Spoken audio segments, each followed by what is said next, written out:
ഇത് Mass Motors ആണ്. Honda Activa വണ്ടി വർക്കിന് നമ്മൾ കയറ്റിയിട്ടുണ്ട്. അപ്പം നിലവിൽ നമുക്ക് ജോബ് കോളിൽ പറഞ്ഞിരിക്കുന്നവർക്ക് general service, choke cable check ചെയ്തിട്ട് മാറ്റാം, എഞ്ചിൻ ഓയിൽ മാറ്റാം, അതേപോലെ തന്നെ സെൽഫ് ചെക്ക് ചെയ്യുക. എത്രയാണ് മെയിനായിട്ട് പറഞ്ഞാണ് വർക്ക് കേട്ടോ.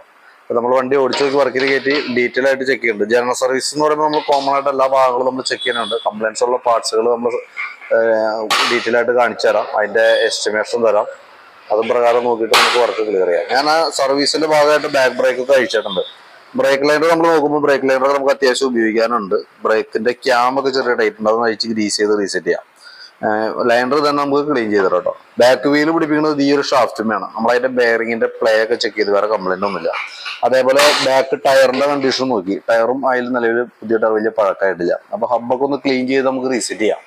പിന്നെ അതേപോലെ ഗിയറിനകത്ത് വരുന്ന ഓയിൽ നമ്മൾ നോക്കി, നല്ല ഓയിലാണ്, കുഴപ്പമൊന്നുമില്ല. പിന്നെ എയർ ഫിൽറ്ററിന്റെ ഭാഗത്തേക്ക് വരുമ്പോൾ എയർ ഫിൽറ്ററും പ്ലഗും നമുക്ക് മാറ്റിയിടണം. കാരണം വണ്ടി സ്റ്റാർട്ടിങ് പ്രോബ്ലം കാണിക്കുന്നതിന്റെ മെയിൻ കാരണം പ്ലഗാണ്. അപ്പൊ പ്ലഗ് നമ്മൾ മാറ്റി പുതിയത് ഇട്ടതിന് ശേഷം വണ്ടി നമ്മൾ ടെസ്റ്റ് ഡ്രൈവ് നടത്തിയ, പുതിയ ഇട്ടതിന് ശേഷമാണ് വണ്ടി സ്റ്റാർട്ടായി കിട്ടുള്ളൂ. അപ്പൊ നമുക്ക് പ്ലഗും എയർ ഫിൽറ്ററും മാറ്റിയിടണം. പിന്നെ അതേപോലെ തന്നെ ക്ലച്ച് ഭാഗം നമ്മൾ ക്ലച്ച് ഗ്രീസിങ്ങിനായിട്ട് അയച്ചിട്ടുണ്ട്. നമുക്ക് സ്കൂട്ടറിന്റെ ക്ലച്ച് എന്ന് പറഞ്ഞാൽ CVT ക്ലച്ചാണ്. ഈ ഭാഗത്ത് ഓയിലെ കാര്യങ്ങൾ വരുന്നില്ല. നമ്മൾ മാനുവലായിട്ട് തന്നെ അഴിച്ച് ഗ്രീസിങ് നടത്തണം. അപ്പൊ അതിന് വേണ്ടിയിട്ട് അഴിച്ചാണ്. അഴിച്ച് നോക്കുമ്പോൾ വണ്ടിക്ക് ഓട്ടം കുറവുള്ളത് കൊണ്ട് തന്നെ അതിൻ്റെതായിട്ടുള്ള പ്രോബ്ലംസ് ഒക്കെ ഉണ്ട്. ഈ വീല് ഇതിന്റെ ഉള്ളിൽ കിടന്നിട്ടാണ് ബെൽറ്റ് വർക്ക് ചെയ്യുക. അപ്പൊ ആ മൂവ്മെന്റ് ഉള്ള ഭാഗങ്ങളിലൊക്കെ നോക്കുമ്പോൾ അത്യാവശ്യം തുരുമ്പ് കാര്യങ്ങളൊക്കെ വന്നിട്ടുണ്ട് ആ വീലിന്റെ ഭാഗത്ത്. അതുകൊണ്ട് തന്നെ ആ തുരുമ്പ് വരുമ്പോൾ സ്വാഭാവികമായിട്ടും അവിടെ ഒരു റഫ്നെസ് വരും. നമുക്ക് ബെൽറ്റ് വേണ്ടത് റബ്ബർ ബെൽറ്റ് ആണ്. അപ്പൊ അത് ചെറുതായിട്ട് കട്ടാവാൻ തുടങ്ങും. അപ്പൊ അതിന്റെ ഉള്ളിൽ അത്യാവശ്യം പൊടി കാര്യങ്ങളൊക്കെ ഇതിങ്ങനെ വന്നതിന്റെ മെയിൻ റീസൺ എന്ന് പറഞ്ഞാല് കൂടുതലായിട്ട്, സാധാരണ ചെറുതായിട്ട് കാണിക്കാറുണ്ട് നോർമലില്, ഇതിപ്പോ അല്പം കൂടുതൽ പോലെ വരുന്നുണ്ട്. അപ്പൊ നമുക്ക് തൽക്കാലം ഇപ്പൊ നമ്മുടെ ഉപയോഗം കുറവാണല്ലോ, തീരെ ഓട്ടം കുറവാണ്. അപ്പൊ തൽക്കാലത്തേക്ക് നമുക്ക് ഇതൊന്ന് ഫുള്ള് സാൻഡ് പേപ്പർ ഉപയോഗിച്ച് ക്ലീൻ ചെയ്തിട്ട് നമുക്ക് റീസെറ്റ് ആക്കാം. മാറ്റിയിട്ട് കാര്യമില്ല, കാരണം മാറ്റിയാലും ഓട്ടം കുറവാണെന്നുണ്ടെങ്കിൽ വീണ്ടും റിപ്പീറ്റ് തന്നെ ആയിരിക്കും സംഭവിക്കുക. അപ്പൊ തൽക്കാലം ആ രീതിയിൽ ക്ലീൻ ചെയ്ത് നമുക്ക് റീസെറ്റ് ചെയ്യാം. ക്ലച്ച് യൂണിറ്റ് ആയാലും ഒന്ന് അഴിച്ച് ക്ലീൻ ചെയ്ത് ഗ്രീസ് ചെയ്ത് റീസെറ്റ് ചെയ്യാം. അപ്പൊ ക്ലച്ചില് ഈ വീലിന് തുരുമ്പ് കാര്യങ്ങൾ ഉണ്ടെന്നല്ലാണ്ട് വേറെ പറയത്തക്ക കംപ്ലൈൻറ്റ്സിനൊന്നും പറയാനില്ല. ബെൽറ്റിന്റെ കണ്ടീഷൻ നോക്കി, ബെൽറ്റ് നമുക്ക് ഇതുമ്പോൾ കിടക്കുന്നത് കമ്പനി ബെൽറ്റ് തന്നെയാണ്, ഹോണ്ടയുടെ ഒറിജിനൽ ബെൽറ്റ് നമ്മൾ കിടക്കണേ. ഡാമേജോ കാര്യങ്ങളൊന്നും വരുന്നില്ല. കിക്കറിന്റെ വീലൊക്കെ ഒന്ന് അഴിച്ച് ഗ്രീസ് ചെയ്ത് റീസെറ്റ് ആക്കാം. പിന്നെ ബ്രേക്കിന്റെ കേബിളുകൾ, ഇപ്പൊ ഫ്രണ്ടിലേക്ക് വന്ന കേബിൾ ആയാലും ബാക്കിലേക്ക് വന്ന കേബിൾ ആയാലും, ഫ്രണ്ടിലെ 2 ബ്രേക്ക് കേബിളും കംപ്ലൈന്റ് ആണ്, ബാക്കിലേക്ക് വരുന്ന ബ്രേക്കിന്റെ കേബിളും കംപ്ലൈന്റ് ആണ്. അപ്പൊ കേബിളുകൾ മാറ്റുമ്പോൾ ബ്രേക്കിന്റെ കേബിളുകൾ മാറ്റിയിടണം. കൂടാതെ ചോക്കിന്റെ കേബിൾ സ്റ്റക്കാണ്, ആക്സിലേറ്റർ കേബിൾ ടൈറ്റ് ഉണ്ട്. അപ്പൊ കേബിളുകളെല്ലാം തന്നെ ഡാമേജ് ഉണ്ട്. അത് നമുക്ക് ഉപയോഗം കുറയുമ്പോൾ വരുന്ന ഒരു പ്രോബ്ലം ആണ് മെയിനായിട്ട്. അപ്പൊ അത് നമുക്ക് മാറ്റിയിട്ട് വേണം റീസെറ്റ് ചെയ്യാനായിട്ട്. പിന്നെ നിലവിൽ നമുക്ക് അതിന്റെ കാർബറേറ്ററിന്റെ ഭാഗത്ത് പ്രത്യേകിച്ച് കംപ്ലൈൻസ് ഒന്നും നിലവിൽ ഇപ്പൊ കാണുന്നില്ല. അതുകൊണ്ട് കാർബറേറ്റർ നമ്മൾ അഴിക്കുന്നില്ല. കാരണം ജനറൽ സർവീസിലായാലും കാർബറേറ്റർ ക്ലീനിങ് വരുന്നില്ല, നമ്മൾ അഡീഷണൽ പേ ചെയ്ത് ചെയ്യേണ്ട കേസാണ്. പ്രത്യേകിച്ച് ഒരു കംപ്ലൈന്റ് ഇല്ലാത്തത് കൊണ്ടും ഇപ്പോഴത്തെ നമ്മുടെ പെട്രോൾ എന്ന് പറഞ്ഞാൽ E20 എന്ന് പറഞ്ഞാൽ എത്തനോൾ മിക്സ് ചെയ്തിട്ടുള്ള പെട്രോൾ ആയതുകൊണ്ടും നിലവിൽ തൽക്കാലം കാർബറേറ്ററിന്റെ ഭാഗത്ത് തൊടാതിരിക്കണമായിരിക്കും നല്ലത്. ഞാൻ വണ്ടി ഓടിച്ചു നോക്കുമ്പോഴായാലും വണ്ടിക്ക് മിസ്സിങ്ങോ പ്രശ്നങ്ങളൊന്നും കാണിക്കുന്നില്ല. അതുകൊണ്ട് തന്നെ കാർബറേറ്റർ നമ്മൾ തൽക്കാലം അത് ക്ലീൻ ചെയ്യാനായിട്ടൊന്നും അഴിക്കുന്നില്ല, അത് ആ രീതിയിൽ തന്നെ നിലനിർത്താം. പിന്നെ സെക്കൻഡറി ഫിൽഡ് എന്ന് പറയുന്ന യൂണിറ്റ് ഉണ്ട്, ഇവിടെ വരുന്ന ഒരു യൂണിറ്റ് ആണ് സ്പോഞ്ചിന്റെ. അത് മൊത്തം പൊടി പോലെ ആയിപ്പോയിരുന്നു. അപ്പൊ അതൊക്കെ ഒന്ന് ക്ലീൻ ചെയ്ത് നമുക്ക് റീസെറ്റ് ചെയ്ത് വിടേണ്ടതായിട്ടുണ്ട്.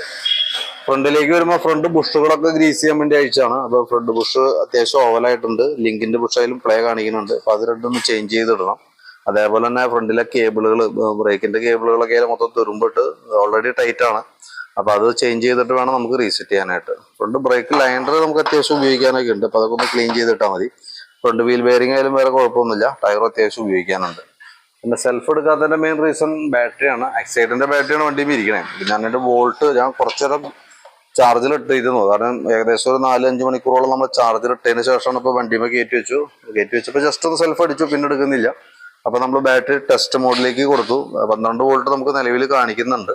അതുകൊണ്ട് തന്നെ ഹോണൊക്കെ അടിച്ചാൽ നമുക്ക് കറക്റ്റായിട്ട് വർക്ക് ചെയ്യും, ഹോൺ ഇൻഡിക്കേറ്ററൊക്കെ വർക്ക് ചെയ്യും, ഹോണൊക്കെ കറക്റ്റായിട്ട് കിട്ടും. പക്ഷേ സെൽഫ് എടുക്കുമ്പോൾ ബാറ്ററി പെട്ടെന്ന് ഡൗൺ ആയി പോവാം. അതിന്റെ കാരണം എന്ന് വെച്ചാൽ നമ്മളിപ്പോൾ നമ്മൾ സെൽഫ് അടിക്കുമ്പോൾ സെൽഫ് മോട്ടോർ എടുക്കുന്ന ലോഡ് നമ്മളിവിടെ ക്രിയേറ്റ് ചെയ്ത് കൊടുക്കുകയാണ്. ക്രിയേറ്റ് ചെയ്ത് കൊടുക്കുന്ന സമയത്ത് സ്വാഭാവികമായിട്ട് 8.5 വോൾട്ടിൽ താഴേക്ക് പോകാൻ പാടില്ല. ശരിക്കും 8.5 വോൾട്ടിന്റെ താഴേക്ക് വന്നാൽ ഓൾറെഡി ബാറ്ററി കംപ്ലൈന്റ് ആയിട്ടാണ് വരാം. അപ്പൊ നമ്മളിപ്പോൾ ലോഡിലേക്ക് കൊടുക്കുന്ന സമയത്ത് വോൾട്ട് പോകണമുണ്ടോ 7.322 പോകുന്നുണ്ട്. അപ്പൊ സ്വാഭാവികമായിട്ട് നമ്മളിപ്പോൾ ചാർജ് ചെയ്ത് വെച്ചാലും ഈ പറഞ്ഞ രീതിയിൽ കുറച്ച് ഓടി വന്നു കഴിയുമ്പോൾ എടുക്കുന്നല്ലാണ്ട് കുറച്ചു നേരം ഇരുന്ന് കഴിയുമ്പോഴോ അല്ലെങ്കിൽ 2 ദിവസം ഉപയോഗിക്കാണ്ടിരുന്നാലോ വീണ്ടും ബാറ്ററി ഡിസ്ചാർജ് ആയി പോകും. അപ്പൊ ബാറ്ററി മാറ്റിയാലാണ് സെൽഫിന്റെ കേസ് റെഡി ആവുള്ളൂ. പിന്നെ കൂട്ടത്തിൽ എഞ്ചിൻ ഓയിലിന്റെ കേസ് പറഞ്ഞിട്ടുണ്ടായിരുന്ന ഓയിലും നമ്മൾ കൂട്ടത്തിൽ ചേഞ്ച് ചെയ്ത് കൊടുക്കുന്നത്. പിന്നെ നമുക്ക് ഈ ബോഡി ഇതേപോലെ അഴിച്ചേക്കണോണ്ടാണ് സ്വാഭാവികമായിട്ട് അതിൻ്റെ ഉള്ളിലൊക്കെ അത്യാവശ്യം നല്ല രീതിയിൽ അഴുക്കുണ്ട്. അപ്പം നല്ല രീതിയിൽ തന്നെ ഇതേ രീതിയിൽ തന്നെ ബോഡി കയറ്റിനേക്കാളും ഇപ്പോൾ ഫുള്ളായിട്ടൊന്ന് വാട്ടർ സർവീസ് ചെയ്ത് എടുക്കുകയാണെങ്കിൽ എവിടെയെങ്കിലും ചെറിയ തുരുമ്പോ കാര്യങ്ങളൊക്കെ ഉണ്ടെങ്കിൽ അതൊന്ന് പെയിന്റ് ടച്ച് ചെയ്തിടാനും അതൊരു ഗുണമായിട്ട് വരും. അപ്പം ഞാൻ അതിൻ്റെ ഓപ്പൺ വാഷിങ്, അതായത് അഴിച്ച് കഴുകുന്ന ഇതടക്കം ഉൾപ്പെടുത്തിയിട്ടുള്ള ഒരു എസ്റ്റിമേറ്റ് പറയാം. വാഷിംഗ് ഡേയ്സ് നമുക്ക് ജോബ് കാർഡിൽ പറഞ്ഞിട്ടില്ല, പക്ഷെ ഞാൻ അതിൻ്റെ ഉള്ളിലത്തെ അഴുക്ക് കണ്ടതുകൊണ്ടാണ് ഞാൻ പറഞ്ഞത്. അതും കൂടി ഉൾപ്പെടുത്തിയിട്ടുള്ള ഒരു എസ്റ്റിമേറ്റ് ഞാൻ പ്രിപ്പയർ ചെയ്യാം. അതിൻ്റെ ഡീറ്റെയിൽ ആയിട്ടുള്ള ഡീറ്റെയിൽസ് വാട്സാപ്പിലേക്ക് സെൻഡ് ചെയ്തിടാം. വീഡിയോ കണ്ടതിന് ശേഷം നോക്കിയിട്ടൊന്ന് റിപ്ലൈ ചെയ്യാം. അതനുസരിച്ചിട്ട് നമുക്ക് വർക്ക് കംപ്ലീറ്റ് ചെയ്യാം. പിന്നെ സൈലൻസറിൻ്റെ ഈ പോർഷനൊക്കെ അത്യാവശ്യം തുരുമ്പ് കാര്യങ്ങളൊക്കെ ഉണ്ട്. ഇവിടെ നമ്മളിപ്പോൾ ശരിക്കും ഇങ്ങനെ വരുമ്പോൾ സ്വാഭാവികമായിട്ടും സൈലൻസ് മഫ്ലർ കോട്ടിംഗ് ആയിട്ട് ചെയ്തു പോകണമെന്ന് ബെറ്റർ. പക്ഷെ മഫ്ലർ കോട്ടിങ് ഈ പോർഷനിലേക്ക് വന്നാലും അത് കുറച്ച് ദിവസത്തിനുള്ളിൽ തന്നെ ഓൾറെഡി അത് തുരുമ്പിൻ്റെ പ്രസൻസ് കാണിക്കുക. കാരണം ഇത് ഓവർ ഹീറ്റിംഗ് വന്ന ഭാഗമാണ്. ഈ സൈഡ് ആണ് തുരുമ്പ് കൂടുതലേക്ക് നമുക്ക് മഫ്ലർ കോട്ട് ചെയ്ത് നിർത്താം. പക്ഷെ ഈ സൈഡ് ആയതുകൊണ്ട് അത് ചെയ്താലും ക്ലിയറായി കിട്ടണമെന്നില്ല. അപ്പം അത് നമ്മൾ അതിനകത്ത് ഉൾപ്പെടുത്തണമെന്നില്ല. ഞാൻ എൻ്റെ ഒരു ഏകദേശം ഒരു എസ്റ്റിമേറ്റ് ആക്കി ഡീറ്റെയിൽസ് വാട്സാപ്പിൽ തരാം. വീഡിയോ കണ്ടതിന് ശേഷം നോക്കിയിട്ടൊന്ന് റിപ്ലൈ ചെയ്യാം. നമുക്ക് അതനുസരിച്ചിട്ട് റിപ്ലൈ കിട്ടിയിട്ട് അതനുസരിച്ചിട്ട് വേണം വർക്ക് കംപ്ലീറ്റ് ചെയ്യാനായിട്ട്.